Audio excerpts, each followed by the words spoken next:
Sadashivasamarambham Shankaracharya-madhyamam Asmadacharya-paryantam Vande Guru-paramparam.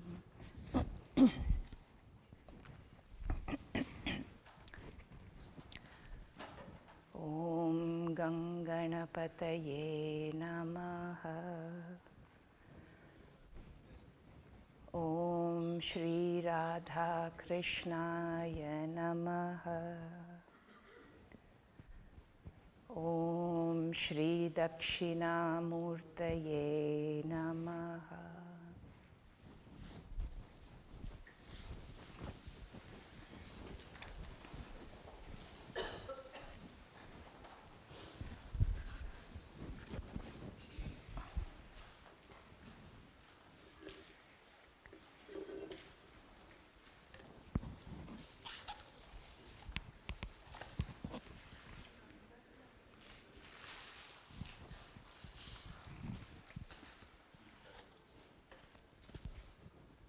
If you are you temperature-wise okay? You can turn on the fan if on low if you all are warm.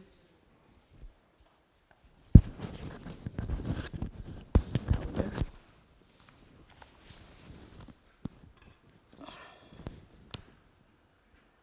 Okay.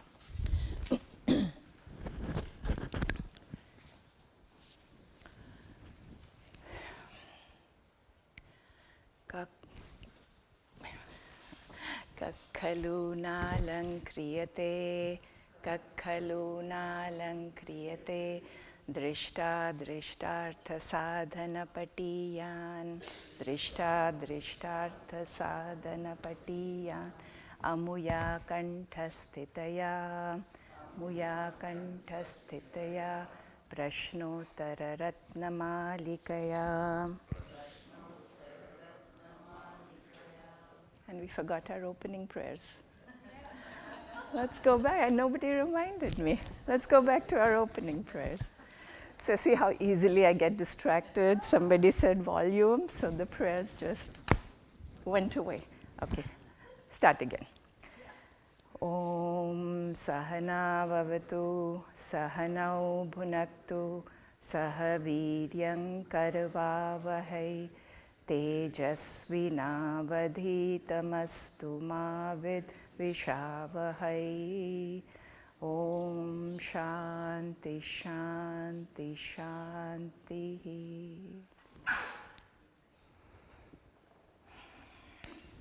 And my welcome. Everybody, welcome back. And to those who are watching online, welcome to the class. And we can chant this together now. Kakhalu nalang kriyate drishta drishtartha sadhana patiyan amuya kanthastitaya prashnottara ratnamalikaya kasya kriya saphala yah punaracharavan shishtaha yah punaracharavan shishtaha kashishtaha yo veda pramanavan ko hataha kriya bhrashtaha ko dhanyaha sannyasi ko manyaha panditas sadhu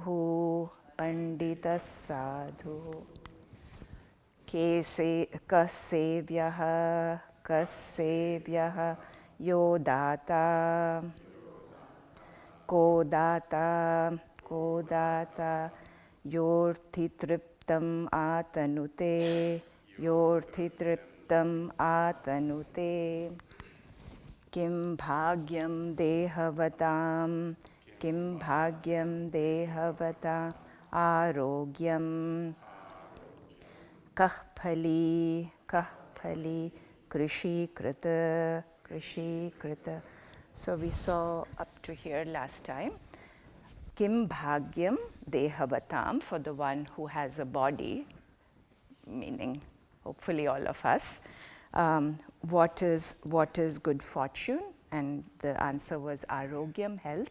And we saw both physical and mental health.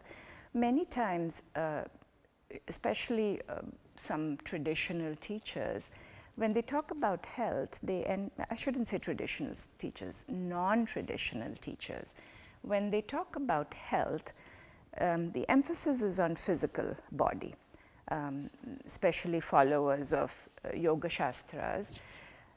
Important to know that mental health is just as much, if not more important than physical health.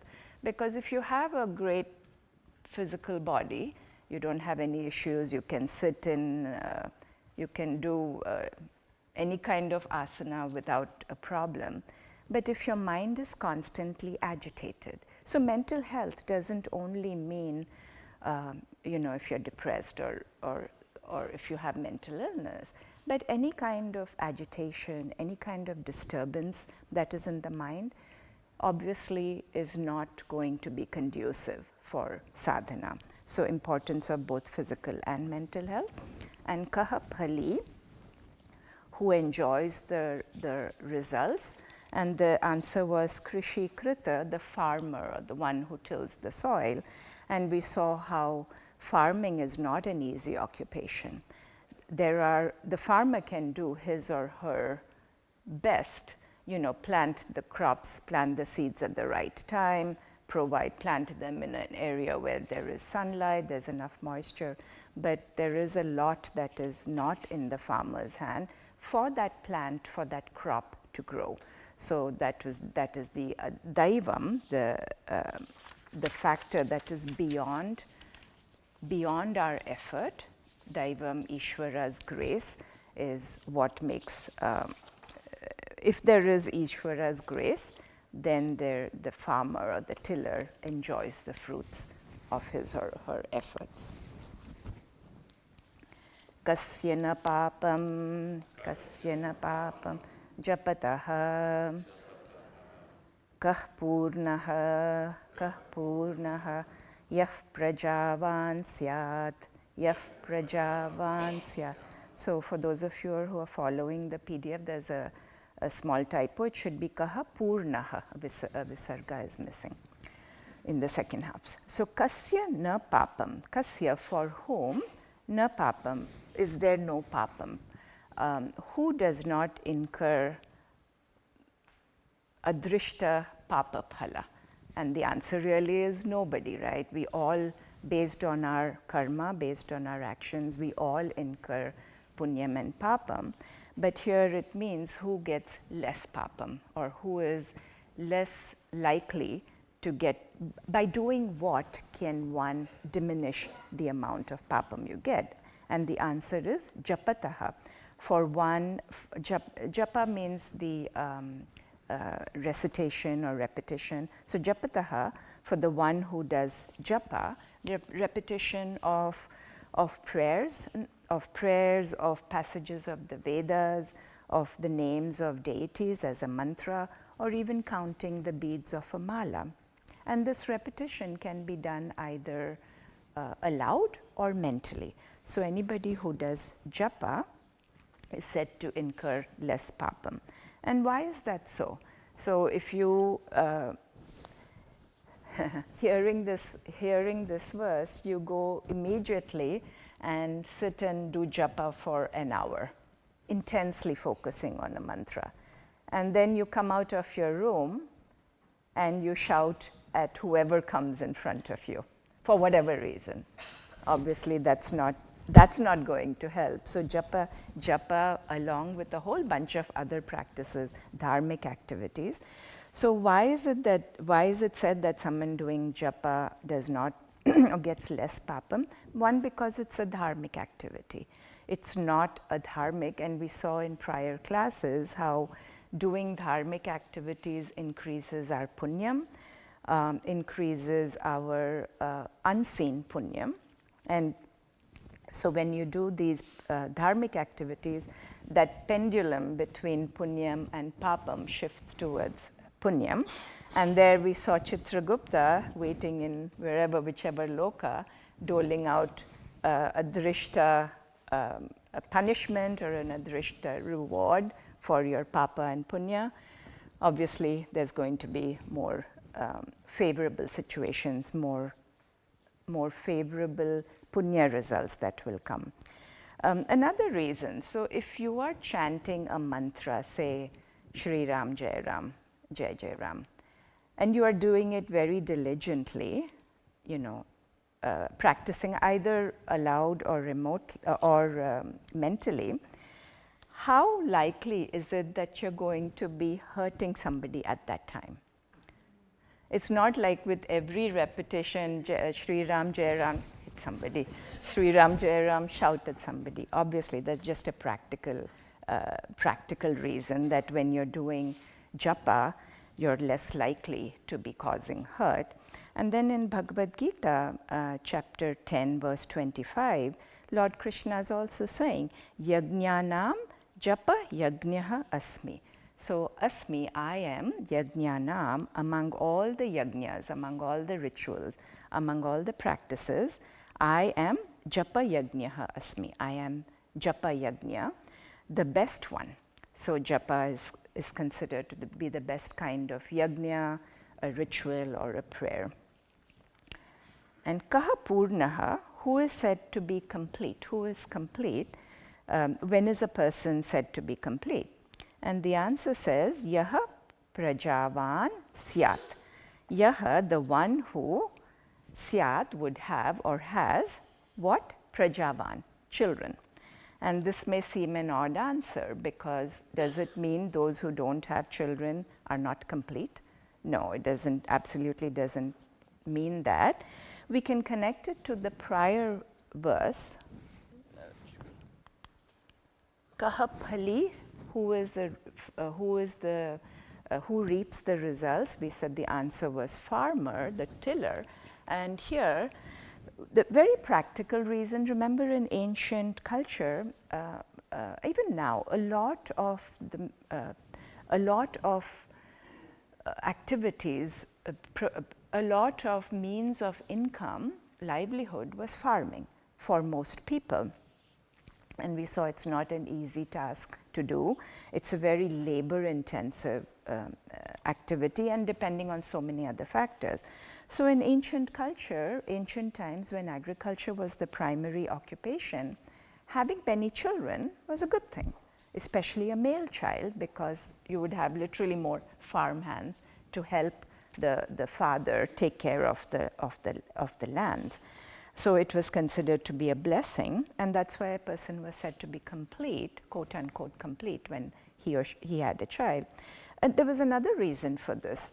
Remember, we saw a few classes back Nitya Naimittika karmas, the Nitya karmas that were to be done on a regular basis, and the Naimittika karmas that were meant to be done occasionally. Occasional karmas like Shraddham, like Tarpanam, offering prayers to the forefathers, to ancestors. So by having many children, the propagation of the lineage was assured. Also remember, life expectancy in ancient times was what, 35, 45? So if somebody had only one son, and unfortunately that child died young, and so many diseases, we didn't have cures for so many diseases. If the child died, then there was nobody to carry on the tradition, to carry on this lineage, and to do these rituals. So having many children was considered to be a blessing, and that's why yaha prajavan syat. So the one who had many children was considered to be complete.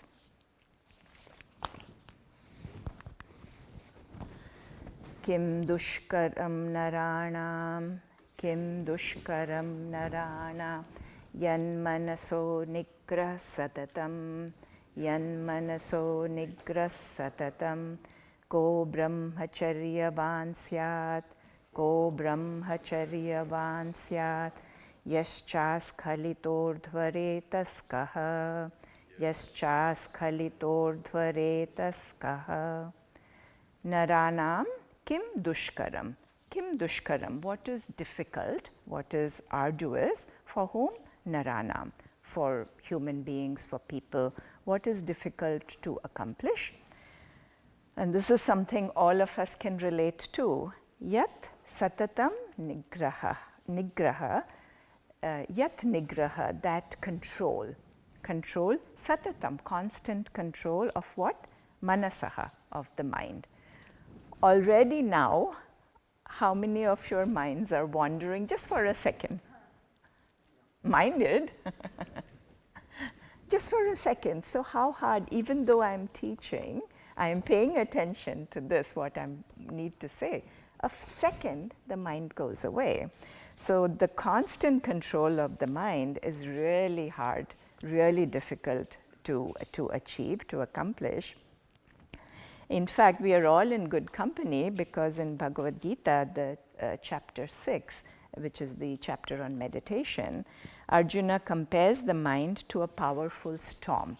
And he says, Chanchalam hi manah Krishna. O Krishna, my mind is manaha, my mind is chanchalam, unsteady. Chala means the mountain is called achala, because chala means that which is moving, achala that doesn't move. So chanchalam, it is unsteady. Pramati, my mind is pramati, stirring about, troubling, moving to and fro. Balavat dridam, it is very obstinate, it's very resistant, it's very fixed. Tasya aham nigraham manye, so manye, I think, tas aham manye, I think, tasya nigraham, controlling that, to control that mind, vayoriva sudushkaram, it is said to be sudushkaram. Dushkaram means difficult, sudushkaram, not the opposite of difficult. Here the su means extremely difficult, very difficult to control. Vayoho iva, vayur iva, like the wind. So Arjuna is saying, telling Krishna that my mind is so difficult to control, it's like the wind that is constantly moving. And I am sure we can all relate to that. And how do we control this mind? How do we learn to bring this mind under our control rather than being under its control? So that 1 second where your mind wanders off, many times, especially this happens when you sit down to meditate. The first few minutes, the mind is going, at least that's what happens for me, that the mind is going everywhere. It takes a good 10-15 minutes to really bring it back to one thought, to one mantra. So the mind before, and unfortunately many times people sit for meditation, and this is something, the nature of the mind is to wander. Imagine if the mind did not wander. So now I'm saying, imagine if the mind did not wander. And the next thought, what you're going to hear, imagine if the mind did not wander. If your mind did not move along with what is being conveyed, you're going to only be stuck in, imagine if your mind did not wander. So it's an amazing capacity that we have for the mind to wander, but it is counterproductive when we come under its control. When we can control the mind, it's an amazing, amazing tool that is in our control that we can use for a lot of things. But most of the time, we don't control the mind controls us. So how do we develop this control? How do we cultivate this control of the mind? The best way is by developing a practice of meditation. And we saw in the earlier verse, japa, especially this practice of mental or aloud or in silence, repetition of a mantra, a deliberate repetition of a mantra. And I say deliberate because what happens if you sit down to meditate and you use a mantra, very likely your mind is already wandered off from that mantra. Sometimes I hear people will say, you know, when they are vacuuming or when they are doing chores, they are using a mantra mentally, which is a great thing. At least you're thinking about a mantra, you're using a mantra rather than cursing somebody who you've had an argument with, or, you know, thinking about a negative thought. But if you do that mechanically, if a mantra, especially at the time of meditation, of formal meditation, if you're using a mantra mechanically, then the meditation, it's not really meditation.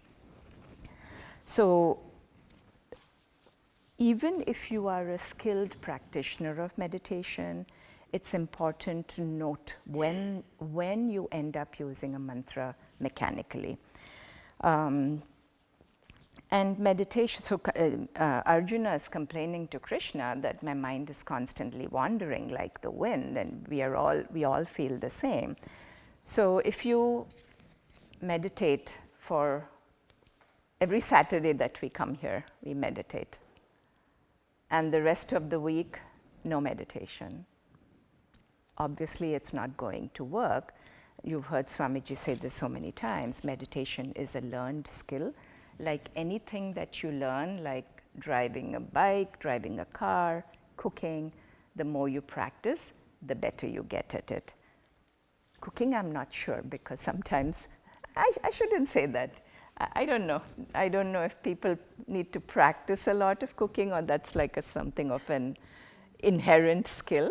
But I think if you follow, even if you don't know anything about cooking, if you take a recipe and follow the recipe to the T, and you do it again and again and again, eventually you'll be able to make that dish without a recipe. So a daily practice of meditation needs to be cultivated. Not once a week, not when you feel like it. And the second half of the verse, kaha brahmacharyavan syat. Who is considered to be a brahmachari? And the answer is, yaschas khalitordhva retaskaha. Yaha cha, and the one who is askhalita. The one who is firm, who is unshaken, undeviating, not slipping, and the one who is urdhva retaskaha, the one who is a celibate. What this means is one who is not swayed by his or her desires. The first half of this verse is talking about mind control. The second half is talking about mind control, which is an internal practice, and the second half is talking about control of the body and control of our desires. So how to control desires? Obviously, extremely challenging. If you have a desire to drink coffee, how do you control that? It's a desire. You like coffee, you have a desire to drink coffee. So we've spoken about binding desires and non-binding desires in the past. The ultimate solution is to be able to manage our binding desires. And the ultimate solution really is recognizing that you can have infinite number of binding desires when you recognize that those desires don't affect you as Atma. Desires are in the body or the mind. But what do we do until we get that knowledge, until we get that recognition? Some very practical steps that you can use to control your desires, and I have a few listed. A 10-minute rule. So most desires come, they peak quickly, and then they subside, like waves, sudden waves that come about. So when you have an intense desire, craving, so let's take an example, you have a craving for a snack. Tell yourself, wait for 10 minutes. Don't indulge your desire yet. Wait for 10 minutes. Usually, in 10 minutes time. And obviously when you're waiting in that 10 minutes, don't sit there and be thinking about that desire, right? When you're waiting for the 10 minutes, try and distract your mind doing something else.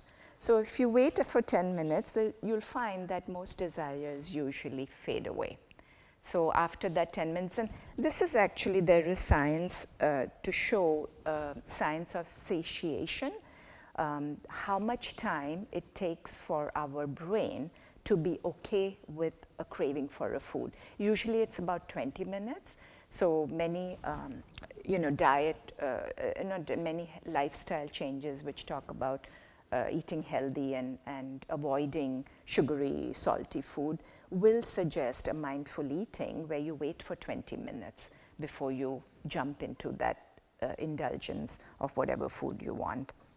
The second way you can do is to create a distance between you and the desire. Mindfulness practices really help in this because you can learn to label that desire. And instead of saying, I need that snack, you can say, hey, my mind is experiencing a desire for that snack. Of course, this takes time. Usually when your mind says, I want that snack, when you feel like, oh, I need to have that, you're not going to be sitting there and saying, I think my mind is experiencing that desire. This comes over time. This comes with a lot of practice, but it can be done. So what you're really doing is you're shifting your self-talk from a wanting to being the observer of that want. And that's really a practice of Sakshi Bhava, because you're able to distance yourself from that desire. A third way is to identify triggers or cues. So if you, what causes a desire, and this is in relation to food, but in relation to other things as well. So many times it's a stress response, or you're bored. You're seeing an ad on a TV for this fantastic new car. So a desire arises, if you can afford it, of course. A desire arises, hey, it might be nice to have that new car.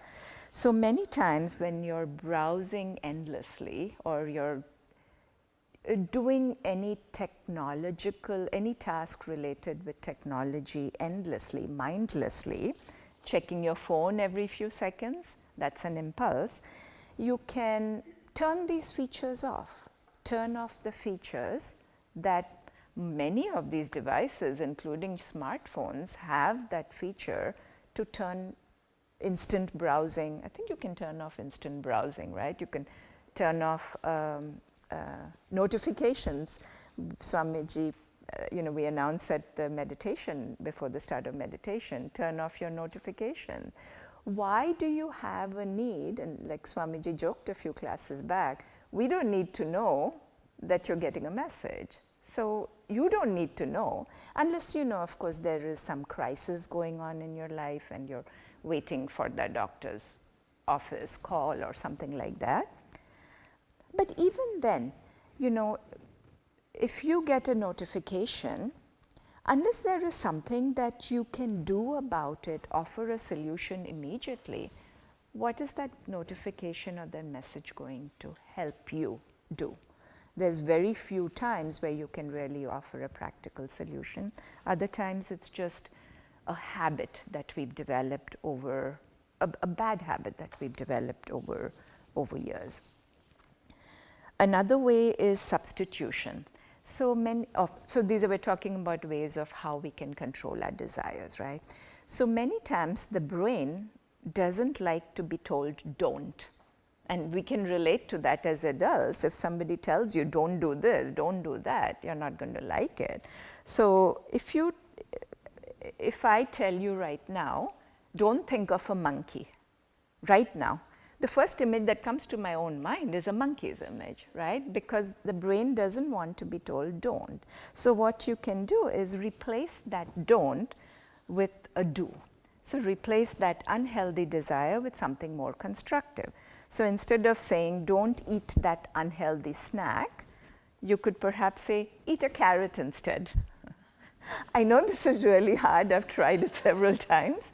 It takes a long time to really work and for you to feel like, okay, I'm satisfied with my desire has been satisfied. But you can get to love carrots. You can get to love Karela. I don't know if you can eat Karela raw instead of a carrot, but ways you can tell your mind. It's not tricking your mind, it's really changing the way our minds talk to us and changing our habits, our perception of our own desires. And finally, we can take desires to be, we can control desires by taking them, by not fulfilling a desire to be a small kind of a tapas, a kind of hardship, a willful withholding, and offering it to Ishvara. So that withholding or not jumping to get that desire fulfilled can be considered to be a small tapas or a hardship.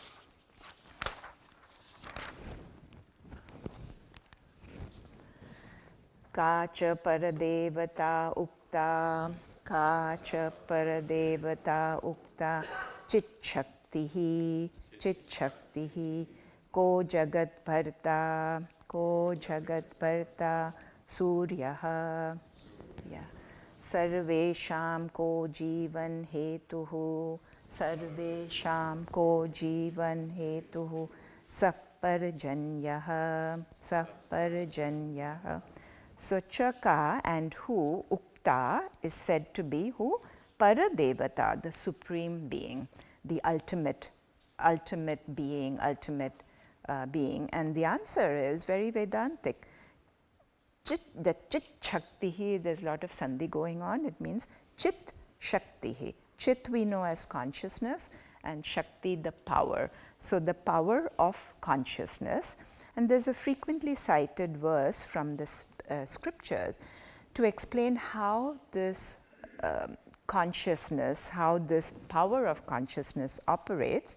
The verse says, Jnana shaktis tatha ichha shaktihi triya shaktiriti prabhoho. So Jnana shaktihi, the power to know, tatha, and ichha shaktihi, the power to desire, kriya shaktihi, the power to act, to do,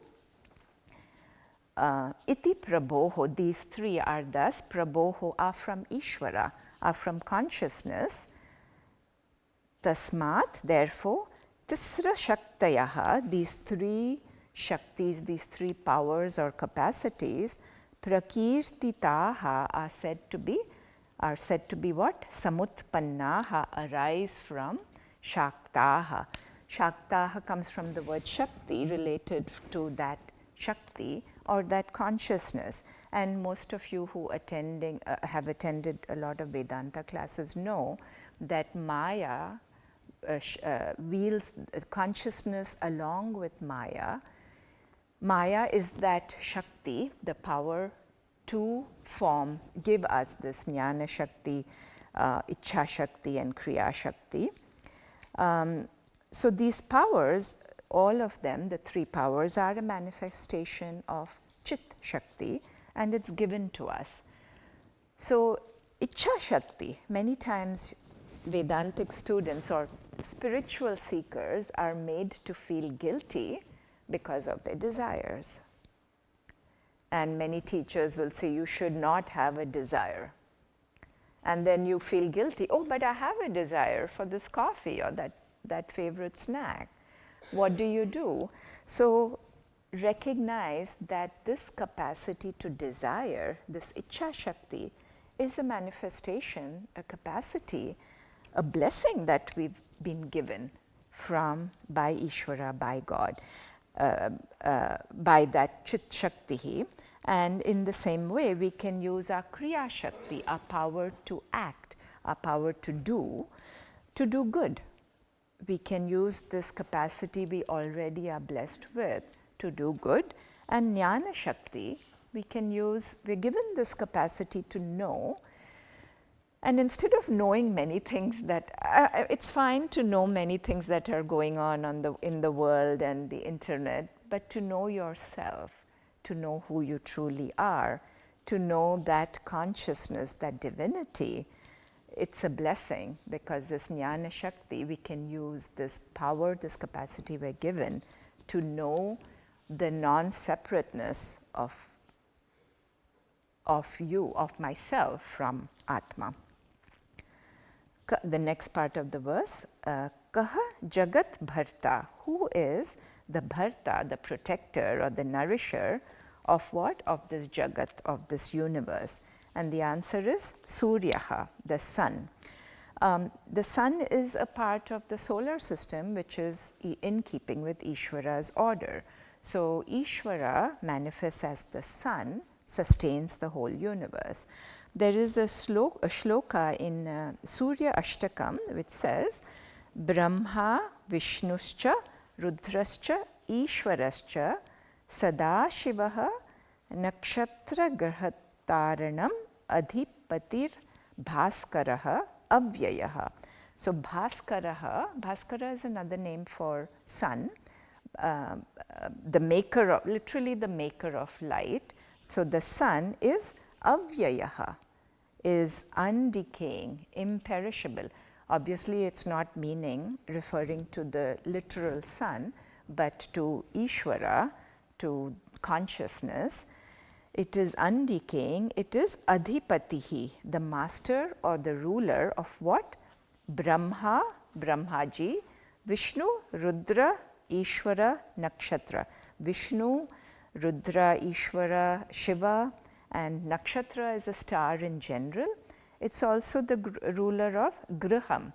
Griham are the planets, and Taranam, all stars.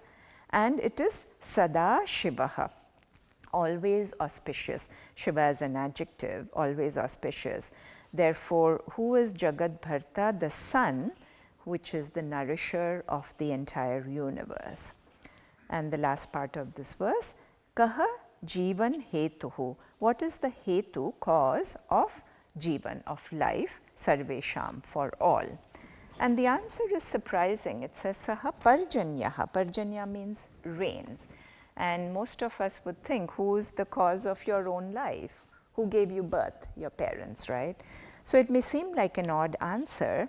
And why it is said here is because in the Rig Veda considers Dhyauhu, the skies, and Prithvi, the earth, as the divine parents, father and mother of all beings. And Parjanyaha, the rains, are said to carry out the act of fertilization. That is, the skies, Dhyau, uses the rains, Parjanyaha, as a medium to quote unquote impregnate Prithvi, impregnate the earth. And then this leads to the birth of what? All vegetation. Without rain, we're not going to be able to have any kind of vegetation or plants on the earth. And all of us, whether you're vegetarian or non-vegetarian, preferably the former, live on plants for your sustenance. So this is the rains being the cause for all life is an indirect way, but it is also, you can consider it to be a pre-scientific way, but a very poetic way, that the rains provide sustenance and make all life on this earth possible. Kashuraha, Kashuraha, Yo Bhita Trata, Yo Bhita Trata, Trata Chakaha, Sakguruhu, Sakguruhu. So there's a typo in the PDF. It should be Kahashuraha. Kahashuraha, who is brave, and the answer is Yaha Trata, the one who protects, Bhita, the one who protects not himself or herself, but the one who protects Bhita, others who are afraid, who are fearful. So the one who protects himself or herself can be considered brave, but it is with his or her own an agenda because the agenda is his or her own safety. Nothing wrong in that, obviously, but here the one who is considered to be truly brave is the one who protects others. And there is a story from the Mahabharata of King Shibi and a dove. Many of you may know the story. This King Shibi was a very dharmic king. At one time when he was sitting out on his veranda, I don't think they called it balcony in those times, veranda, a terrified dove flew into his lap. And of course, in these stories, the animals can talk. So the bird is asking for protection from the king because there is a big eagle chasing that bird. So the king promises to protect the dove. I presume the eagle is a predator of the dove. I didn't check that, but I presume it is. If it is not, you can just consider any other bird that you want. So the king promises to protect the dove, and then what comes in a few seconds, the eagle lands on the veranda and he tells the king, give me the bird, give me the dove. And the king says, no, I'm not going to give you the dove. So the eagle now is justifying why he needs that dove. And he tells the king, so he knows, the eagle knows the king is very dharmic. So the eagle tells the king, if you protect the dove, don't give it to me, then you're committing adharma. Why? Because you're preventing me from surviving. You're withholding food for me. So the king is in a dilemma now. What should he do? He's given the promise to the dove to protect it, but he also sees that the eagle has a valid point. So what the king says, let me give you, he tells the eagle, I'll give you some other food instead. And the eagle says, no, I only want, I guess this eagle has its own hang-ups. So the eagle says, no, I only want the dove. So then this king offers to give a portion of his flesh, of his own body to the dove, to the eagle. And the eagle says, okay. So the king cuts off a portion of his own flesh. But the eagle says, there's a caveat that I forgot. So eagle says, you have to give me that amount of your own flesh, which is equivalent in weight to the dove. So put the dove on a scale. I was just thinking about this. So when the dove is on the scale, the eagle could have easily snatched it and gone away, right? These are stories that we have to, very dharmic stories. So the eagle was also dharmic. It didn't snatch the dove away.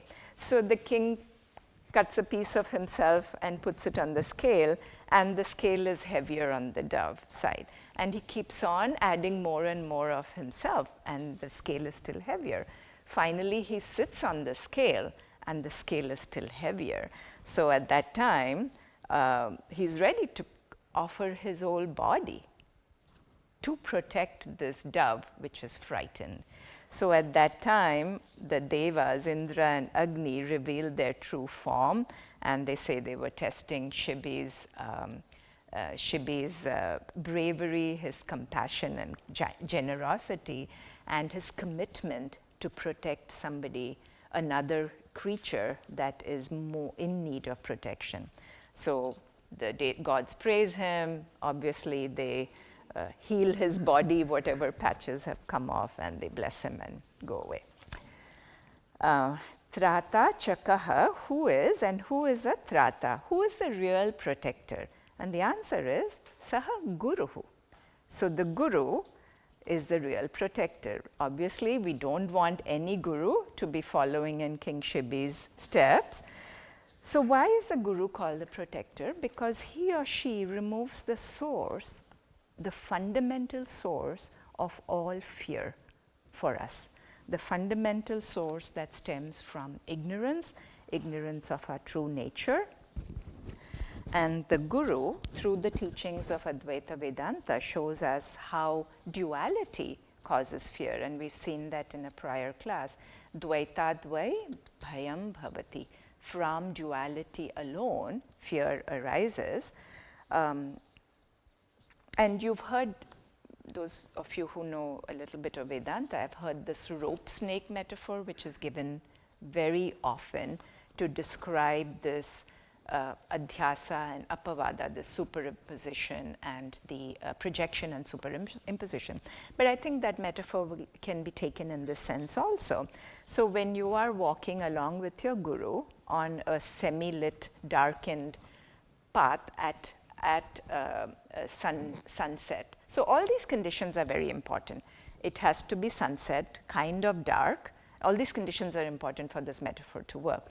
You're walking on a dimly lit path and you see something on the ground that looks like a squiggly thing. We used to have I think Jim had given a snake, a rope in the form of a snake. I don't know where that is, that prop is. So you see something on the path and you think it's a snake and you become afraid. And you become afraid because of this duality. You see something. Firstly, you're afraid because it's a snake. If you saw a little cute puppy sitting on that path, you're probably not going to get afraid. But the mind has projected something that looked, something on the road, the mind has projected that to be a snake for you. But then what your guru does, who's walking besides you, and let's take a modern metaphor. So this guru has a cell phone. Not our Swamiji, but this guru has a cell phone, uses his, the torch or the, what is it, the flash, what is the feature? Flashlight feature on the cell phone, shines it at that thing on the ground and sees and tells you, hey, look at it, and you see that it is only a snake. So you heave a sigh of relief, your fear vanishes immediately along with the perceived snake. In reality, there was no snake because now the guru has shown you, mixing metaphors with that light, with that flashlight of wisdom, that all that is there is a rope. The rope and the snake are actually one. So there was no snake to begin with. So the guru shows us how this entire world, this entire jagat is really mithya, is a manifestation, the fear that comes from interacting with people, from situations that come in our life. The fear is all as unreal or as perceived as you see the snake, and there's really no snake out there, nothing out there in this world that can truly affect you, that can truly cause fear. So therefore, the guru is said to be the protector of not only, so the protector at a much deeper level is the guru. Ko hi jagat gururuktaha, ko hi jagat gururuktaha, shambhuhu, jnanam kutaha, shiva deva. So kaha hi, and who is said to be, who is uktaha, who is said to be what? Jagat guru. Guru, who is said to be the guru of the world, and the answer is Shambhuhu. Shambhu, as you know, many of you know, it's another word for Shiva. So this is connecting to the prior half of the verse where we saw that the knowledge of duality is given by the guru. Shiva, literally, Shambhu literally is an adjective, literally means that which causes happiness. So connecting it to the prior half of the verse, who is the protector, guru, when the guru, with the help of the teaching of the shastras, the scriptures, a guru shows us the oneness of ourself with Ishvara, with Brahman, our fear is removed. And when fear is removed, in the absence of fear, there is peace. There is happiness, might be a jump, but you could say you feel less afraid. And when you feel less afraid, you're relaxed, you have peace. So Shiva or Shambhu is considered to be the guru of the world. Jnanam kutaha, kutaha, from where is jnanam, knowledge? And the answer is Shivat eva, from Shiva alone. Again, Shiva here can mean the Lord Shiva, and many of you know the murti on the altar is Dakshinamurti, Lord Shiva in the form of a guru. And you might know this shloka to Lord Dakshinamurti, which says, Guruve sarva lokanam bhishaje bhavaroginam nidhaye sarva vidyanam dakshinamurtaye namaha. So Dakshinamurtaye namaha, I offer my salutations to Lord Dakshinamurti, who is what? Gurave sarva lokanam, who is the guru of the entire world, of all the worlds, plural. This world, and I think there are 14 lokas in the Shastras, so the guru of all the worlds. Bhishaje bhavaroginam. Bhishaje, who is the healer of what? Bhavaroginam, of the disease of bhava, samsara, of the disease of existence, worldly existence. Nidhaye sarva vidyanam, who is the nidhi, who is the storehouse of what? Sarva vidyanam, of all knowledge, who is the treasure house of all knowledge. So here it says Shivat eva, jnanam kutaha, from where does knowledge come? From Shiva alone, and Shiva in the form of Dakshinamurti. And we should recognize, we'll end the class with this, recognize that any knowledge, whether it is worldly or secular, ultimately comes from Ishvara. So even if you are, if you have multiple degrees following your name, you obviously worked very hard to get those degrees, but where have you been given that capacity to study, to learn, to assimilate? That knowledge, that capacity ultimately comes from Ishvara. So we saw in an earlier verse, Jnana Shakti, any knowledge, any capacity to know is ultimately Ishvara's grace, a blessing that is given to us.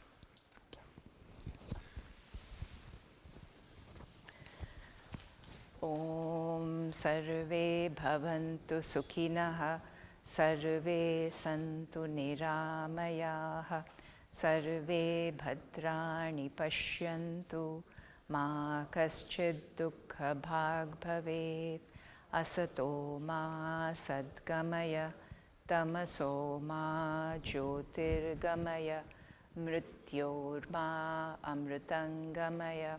Om Shanti Shanti Shanti. Harihi Om Shri Gurubhyo Namaha. Harihi Om. Thank you all for coming. See you next week.